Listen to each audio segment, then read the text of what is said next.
I'm going to try to see right now before I begin the presentation. I'm going to see what this is doing on the live feed. So I said live, and right now it should be streaming. So let me see what it's doing. Live, I said live. Let's go to that. It says live. Let me go to YouTube. David Allen Carmichael Preservative Talk.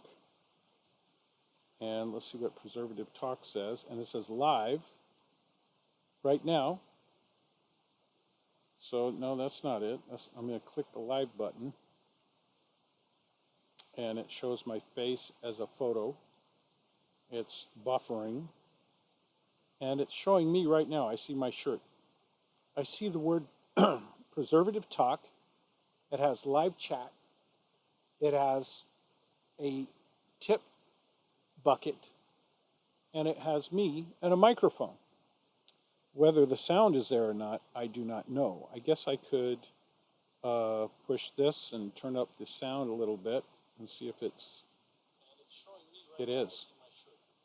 So, that's good. So what I'm going to do is, we know this is working. A little feedback here. So it's behind. And it has me and a microphone. So here you go. So I'm going to turn it off. So this is how it looks pretty good. So Elijah, your face would be below mine, and we'd be in a dialogue. And then, and that's it. So I'm going to change my screen here a little bit. I'm going to close the chat button, and I'm going to see that there's a share button here, and there's a live chat button. There's a thumbs up button. And so I can go back and forth to live chat. I can turn off the live chat, share buttons there. There should be a like. There's a like button. So, yeah, I got to make sure that the like button. Okay, that's it. So I'm going to monitor myself right here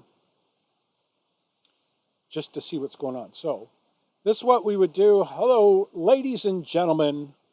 Welcome to Preservative Talk.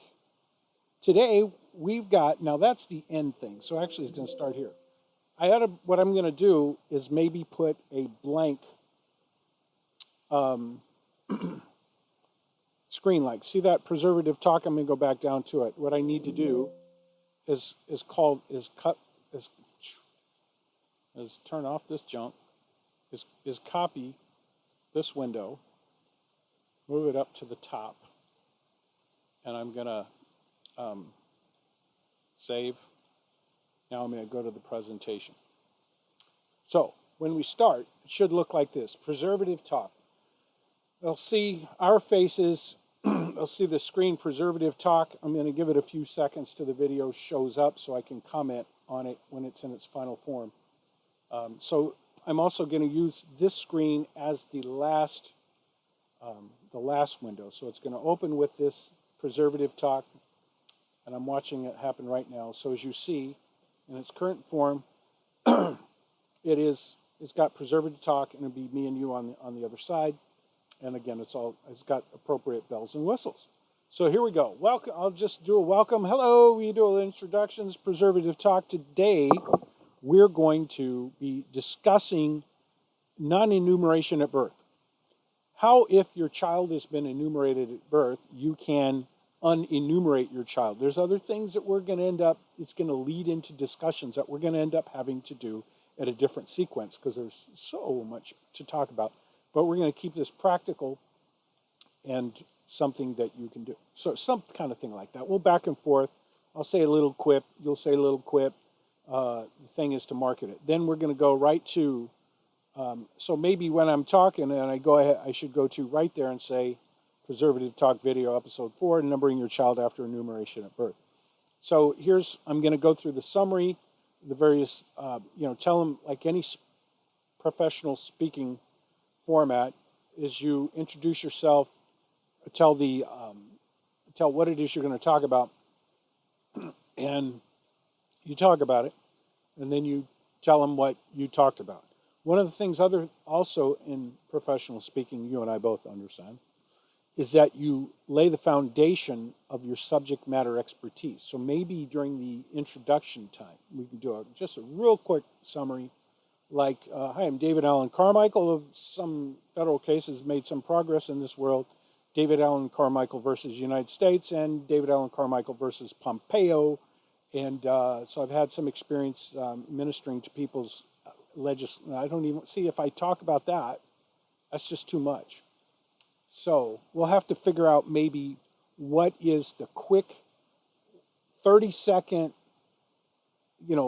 supposed elevator quip that you say. Who you are. I might even just say, had some successful litigation, religious liberties, been working on this stuff for over 25 years, ministering to people's needs, sort of in a paralegal format. So I could do that. And then, you do your little line. And then that's our expertise. And we talk about the format so they'll know where we're going. And then we start with it. So and what I've done is I've made links. So what I'll do is I'll send these to you in email. Either it's going to be a PDF file that you can review before we get into it, or it'll be a internet link. So here it is. So once I get this thing going, I click this and I come to, and we can talk about it. You and I both know, we've both been here, and we can talk about this thing. We're going to go to 666. I'll have to scroll down. 4, 5, 6, 7, roughly about here. Yeah, and click down about 7 times, and you get the paragraph A13, and we can talk about what this is. And this is under the, according to the outline. Let's see if I can go like this. According to the outline, that's the pitfalls. Law and the pitfalls of numbering. So this is really a pitfall. SSA policy regarding the unnumbered and 666. So this is something that's making a comment about the fact that the 666 does not actually relate to those who have successfully been not numbered. So this is the law and the pitfalls. The pitfall is 666, and the law is basically analyzed by the Social Security Administration to show that we interpret this paragraph down here, this second to last paragraph, which require an individual furnish any Social Security number he may or she may have, does not require an individual have a Social Security number as a condition of receiving a license. And then it says we would advise the states get a affidavit saying you've never had a number or whatever. Again, if that's one of the things, it seems like you should also be able to say, or you have reasons of religion. And again, I don't think it should be just protected by religion. It should be an absolute natural right. But we're working our way in the right direction. So this document will be here. I'll go back to the outline. We go down. SSA says you don't need a SSN. So what I'm going to have here, I've got letters from the SSA to people. I think this first thing is the SSA talking. It's got a handout that they provide people they can get online. So if they're a foreigner, if I'm here in America, do I need a Social Security number? Well, it's the SSA, as I remember, not really knowing what they're talking about. So I don't know if we want to spend a lot of time on this, but you or I, either one of us, is probably a good idea to have us back and forth. I'll read a little, you read a little, and that way it's not monotone. And so you'll be able to look this thing over, and we'll both, maybe have this printed out. So if there's something we want to circle, put a little note on it for ourselves that we can reference it as we're talking. Keep us on track. Then there's these 2 letters. So there's this Miller letter. This is somebody who, it's important that I read the statement from the Social Security Administration about whether you need a Social Security number. And then this other letter I have is a guy who is now a friend of mine because he contacted me needing help over this stuff. And it goes into a little more detail, and it finally says, we don't have the authority to discuss all these other agencies. They said that right after they told you all the business of the other agencies, so they didn't know what they're talking about. So it'll be this Miller letter. And it's possible that if I go through this setup before we begin, like I punch through, it's possible that this little warning thing won't be showing up. And that's what I'm hoping. So far, nothing's popped up in front of my face, so that's good. And here's the redacted letter. You know, maybe if this was already opened once. I don't know. Either way, I'll take the warning. It's not going to kill us. So here this, and again, I'm not going to talk about it here. I'll send these links. You can look them over and you can see what's important, what's not, and then we can just bounce back and forth and talk about the significance of each thing. Tax preparers don't need an SSN. Now, I had a link, actually a PDF file, that takes a instruction, it's an IRS instruction that explains that if somebody's a tax preparer, like I, without a number, could go get a IRS tax preparer number. Now, nobody's asking me for that for voting or banking or getting a driver's license or a professional license, but the PTIN, Preparer's Tax Identification Number, will give a unique account number for the tax preparer, even if they don't have a Social Security number. I've got that. Now, the problem is I discovered it was causing my computer to crash. It's possible that it's got something linked to that document that is unfriendly. It's possible. Arizona Cash and Assistance Program. I go to this link, and we discover that there's like a welfare program in Arizona, and yeah, they'll ask for a Social Security number, but it says Social Security enumeration is not required when that participant meets any of the following conditions. Now it says an undocumented non-citizen is eligible for whatever MA in the deemed newborn, I don't know what that is, has a religious objection to providing an SSN. The participant now again, it goes on to some detail about being a member of a religious group. They got it close. You know, you and I both know that just because it says something this specifically, they're wrong. It includes more than just what they've said, but we can talk about that. But again, this is for getting welfare benefits in the state of Arizona. They demand an SSN. Got to have in fact, if you continue reading this, everybody's got to get an SSN or you don't get help. However, in this, they've got that exception. At least they actually show that. And we both also understand that the First Amendment is self-executing. You don't have to have an exception block. They have an obligation to provide an exception, not exemption, whenever it's demanded by those who are obeying God.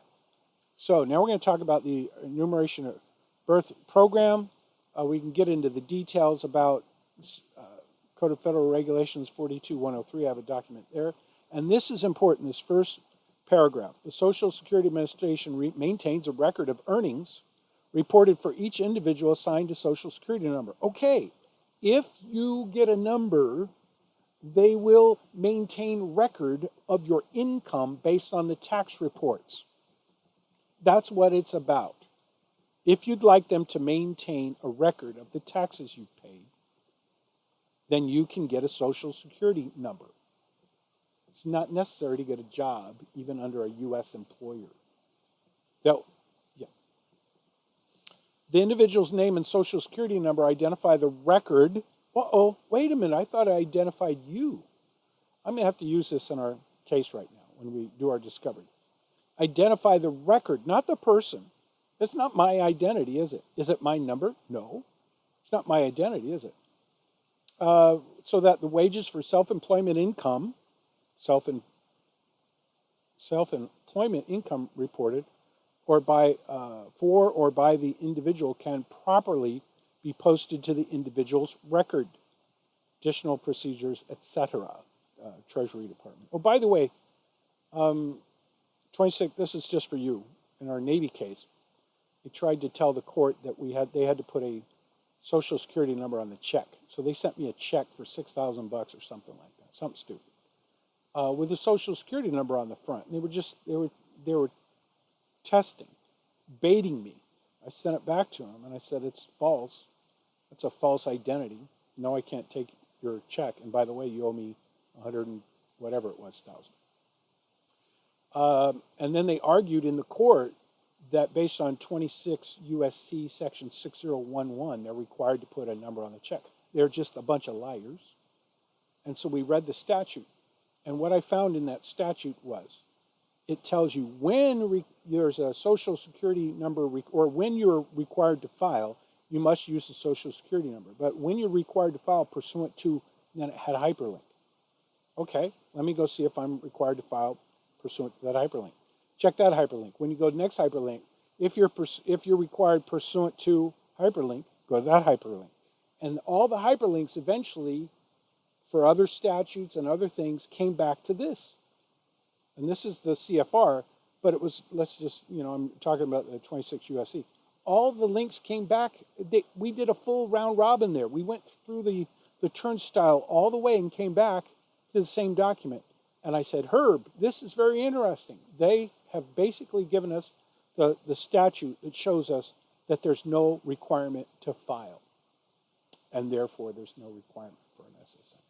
He said he didn't want to go there. So we left that out.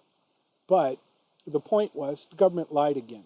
And eventually, now I've actually got a document where they ordered the Treasury Department to pay me well over $100,000, and in the TIN block, which we understand is the SSN, said not applicable for me. Sweet. Okay, so we'll talk about that. I don't know that we'll talk about that. This is just the important thing, I think, here is to explain the purpose of the Social Security number and to read the language that is used that is actually correct. And to tell, and it's, again, this is a change of people's paradigm.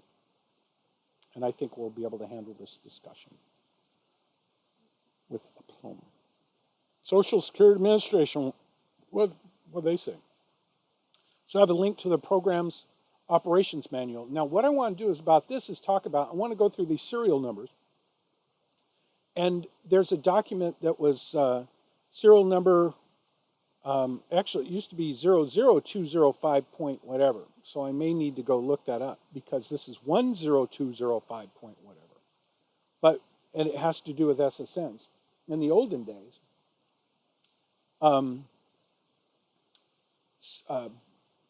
document 205.095 was when the parent objects to enumeration at birth in a procedure. And then later it got changed to 205.100B, and that was the same thing. It changed the number, same topic, when parent objects to enumeration at birth. Now, I scanned through all of this, and I found nothing. I found no, like if you go to 095, applicant requests interview with specific employee. 100, how long does it take to get an SSN card? There, and when I did a search here, I could find no evidence of something that says somebody's objecting to USSN, to a use of an enumeration at birth. Now let me click this previous button here and see if there's a 00.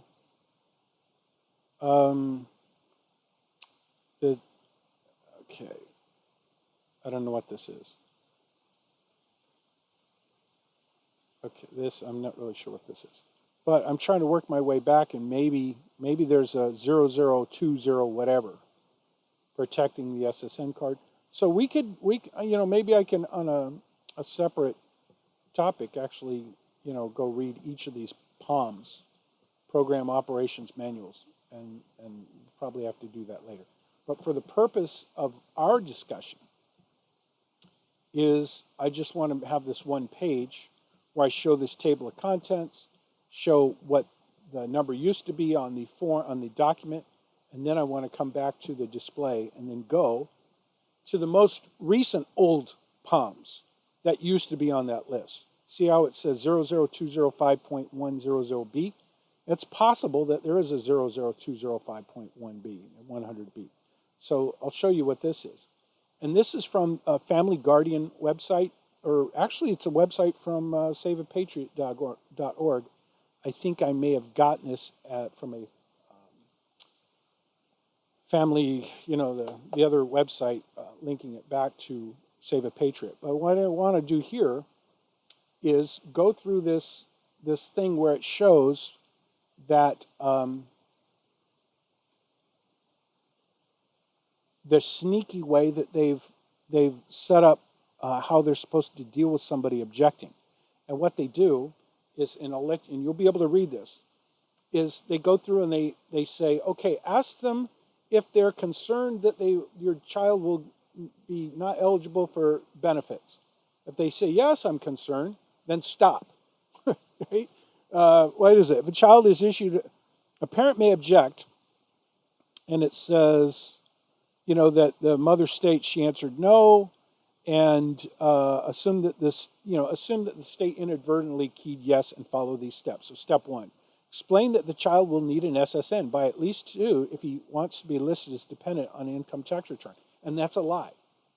If you want it to happen without hassle, that'll happen, but it's not true. If the parent accepts this explanation, we'll keep the SSN card. Stop.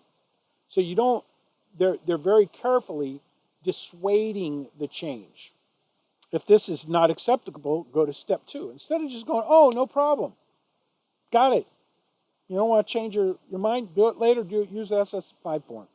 And instead of doing that, they do this thing. Explain the SSA records. The account will remain dormant unless earnings are posted on the record. And the parent accepts this explanation and will keep the card. Stop. Right? If the parent accepts the explanation but accepts the explanation but does want the SSN card, take the card, destroy the card. Okay, I think that's a type error. But it puts you off, and eventually, and so you'll read this yourself, and you might have read it before. So we've got to basically take them through this process that shows they're going to obstruct you. They're very deliberate. So don't take their first no as an answer. Step back and think what they've told you and what they haven't told you. What information have they left out? They certainly didn't tell you. Generally, it's more difficult to get money back for your child, but it's certainly not. It's a hassle, but it's not impossible, because I have friends and associates that have gotten money back for their unnumbered children. And then here's the older version of that program, operations management manual, and this is the document that I have that takes you for basically an explanation of when a parent objects, and then there's a procedure. So they have a continued procedure, and eventually, and again, this is tied to, this is probably not the copy that I have stored away on my own record someplace, but this is one where I have a whole series where you see how the parent actually objected. And I'll send this all to you, and we probably don't want to be for time and to keep people on the hook so they'll continue to listen until they get the procedures that we've given as an example. Only we want to look over this and see if there's a couple of paragraphs that we can jump to, that there's a significant point that you want to make. And then, let me go back to this and see what's next. Okay, now we're going to get to the example of an erroneous numbering and successful unnumbering. That's what happened to my grandson. So we're actually going to see the documents. Hospital form refusing enumeration. So this is where my son-in-law filled out the form and put the appropriate stuff. So I blanked out information. The father put SSN, religious prohibition, on the SSN block here.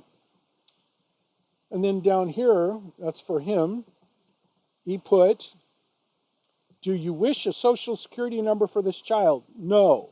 If yes, signature is required below. Now, who knows what your signature looks like? Because we all know that he doesn't have to put his name there. My daughter has this beautiful artistic thing that's like her trademark. And if you see the art, you know her, you know it's Abby's signature, okay? But in this situation, no could be the person's signature, right? So I would suggest not putting anything in this block, or maybe not even a blank line, because no, they didn't understand, obviously. Mail the Social Security card to my residence? No. So it's no. If others specify, no. Whatever. So this is an example where he put everything that was supposed to be put. Nonetheless, in the mail, he gets a Social Security card with his child's name on it. So this is going to be this is basically the focal point of our discussion. Other stuff's important information, and we may want to remind him as we're going. We've got a superb letter to consider to see how to get your child unnumbered if they've been numbered. Just keep, kind of stick with us. I don't know why it keeps glitching like that. So here it is. So we addressed it to, at the time, the Commissioner of Social Security. Probably, if you're really about ready to sue somebody, if you're really having trouble, I don't think, let's not go there yet. Let's save that for a different segment where you actually write another letter to the Department of Homeland Security, Department of Health and Human Services, and then also there's probably some legal department or something where you're kind of giving them the warning, the notice before filing suit. So let's not talk about that here. But just that's what that the head of the Social Security Administration, Commissioner Colvin's is compelled to apply the law for your good. So we can talk about the letter, and I'll let you read it. I don't need to read it here. And then I think it's a great letter, a great specificity. And what I did is I had my son-in-law's initials here, and then so it's a professional letter. What I probably should have done was full block format. So this is kind of like in a personal style business letter, so it's not completely orthodox. My latest letters to the government have all been full block, fully justified paragraphs, the way the government sends letters to you. So it's a little harder to read. It's a little harder on the brain, but they asked for it, so I'll give it back to them. So we didn't have any counsel to send it to at the time, but if counsel would be involved, it was important for them to know that that's where it was going to go. And you see the parent objects to assignment of SSN, etc. So that's really the focus of our discussion today. It's an example of what to do. Now, what I don't have, I'll show you what I do have. The first thing that comes back is sorry, Uncle Albert. Letter from the SSA. The first thing that came back, now in the letter I said 10 days. I've looked recently in the Privacy Act, they've changed the response time to 20 days. That's important to know. But at the letter I had 10, it was kind of going off of memory without checking it. I think. I don't know if I checked it or not. I don't know when they changed it. So here's what they sent back to us, which is just acknowledging that they'd gotten the communication. So this is what they're required to do initially. So his was a February 5th letter. And so as we see, it is, 18 days. So less than 20 days, it came back. And, you got to realize there's some travel time with regard to the mail. So, 18 days from the time he actually signed the document, that's pretty good. So the acting commissioner asked that we look into your February request. So somebody below them and not signing who they are. Actually, what they did, if you look on this TEH1, and then a serial number for the correspondence that I redacted, that tells you who's writing the letter. And that's better than we've seen from the State Department's correspondence. They'll tell you what address the building is, but they don't tell you what office code. So that tells you what level of authority who's acting it. So this acting commissioner, which is very high, it's asked, so the acting commissioner, and I guess Colvin may have been the acting commissioner if they were still in office. I didn't know. At the time, I can't remember. But the acting commissioner asked these folks to communicate on this issue. It seems like a fairly high level. We do understand the inconvenience you face. We assure you we'll try our best to resolve it. We're gathering information needed to reply to your letter. make every effort to respond as quickly as possible.